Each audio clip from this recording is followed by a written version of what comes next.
Praise the lord. యేసు రక్తమే జయము. మన రక్షకుడు మన విమోచకుడైన యేసుక్రీస్తు పరిశుద్ధ నామములో అందరికీ వందనాలు. చిన్న ప్రార్థన ద్వారా ఈ ఉదయకాల వాక్యదానం చేసుకుందాము.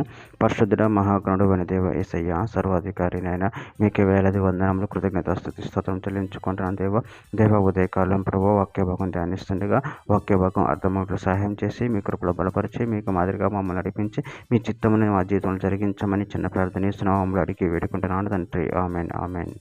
యోహాను సువార్త 1వ అధ్యాయం 29వ వచనము. మరోవాడు యోహాను యేసు తన యొద్దకు రాగా చూచి, ఇదిగో లోక పాపమును మోసుకొని పోవు దేవుని గొర్రెపిల్ల. ఆమె దేవుని వాక్యభాగం దీవించును గాక. ప్రభునిందు ప్రియులారా, ఇక్కడ వాక్యభాగంలో గమనించినట్లయితే మరోవాడు యోహాను యేసు తన యొద్దకు రాగా చూచి, ఇదిగో లోక పాపమును మోసుకొని పోవు దేవుని గొర్రెపిల్ల. అదేవిధంగా ఇక్కడ వాక్య భాగాలు గమనించినట్లయితే ఆదికాండం 22వ అధ్యాయం 7-8 వచనం. ఇస్సాకు తన తండ్రి అయిన అబ్రహాముతో నా కుమారుడా అని పిలిచెను. అందుకు అతడు ఏమి నా కుమారుడా అనెను. అప్పుడు అతడు నిప్పును కట్టెలను ఉన్నవి గాని దహన బలికి గొర్రె పిల్ల ఏది అని అడగగా, అబ్రహాము నా కుమారుడా, దేవుడు దహన బలికి గొర్రె పిల్లను చూచుకునని చెప్పెను. యెషయా గ్రంథం 53వ అధ్యాయం 7వ వచనం. అతడు దౌర్జన్యం నందును బాధింపబడిను, అతడు నోరు తెరవలేదు. వదకు తేపుడు గొర్రె పిల్లయు బొచ్చు కత్తిరించు అని ఎదుట గొర్రెయు మౌనంగా నుండునట్లు అతడు నోరు తెరవలేదు.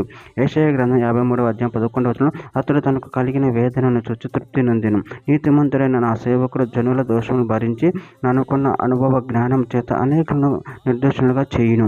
మత్తయి సువార్త 20వ వచనం. అలాగే మనుష్య కుమారుడు పరిచారం చేయించుకున్నట్టుకు రాలేదు కానీ పరిచారం చేయుటకును అనేకులకు ప్రతిగా విమోచన క్రయధనముగా తన ప్రాణం ఇచ్చుటకు వచ్చినని చెప్పెను.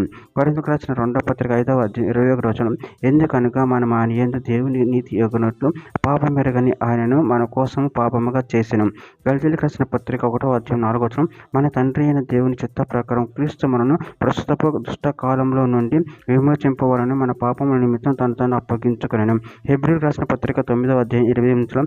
అలాగనే క్రీస్తు కూడా అనేకుల పాపములు భరించుటకు ఒక్కసారి అర్పింపబడి తన కొరకు కనిపెట్టుకొని ఉండు వారి రక్షణ నిమిత్తం పాపములు లేకుండా రెండోసారి ప్రత్యక్షమగును.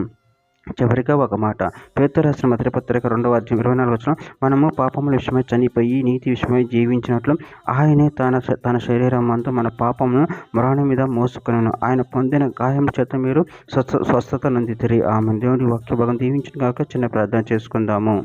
పరిశుద్ధుడ మహాగణుడు అని దేవ యేసయ్య, మీరు ఇచ్చిన వాక్యదాన్ని బట్టి ప్రాముఖ్యతను చెల్లించుకుంటే తండ్రి, మీరు మా పాపను కొరకు ప్రాయశ్చిత్తం చేసే ప్రభావం దాన్ని బట్టి ప్రాముఖ్యతను చెల్లించుకుంటే మీ ప్రేమ కృపలో మమ్మల్ని అందరికీ కాచి కాపాడమని చిన్న ప్రార్థన యేసు నామములో అడిగి పెట్టుకుంటున్నాను తండ్రి.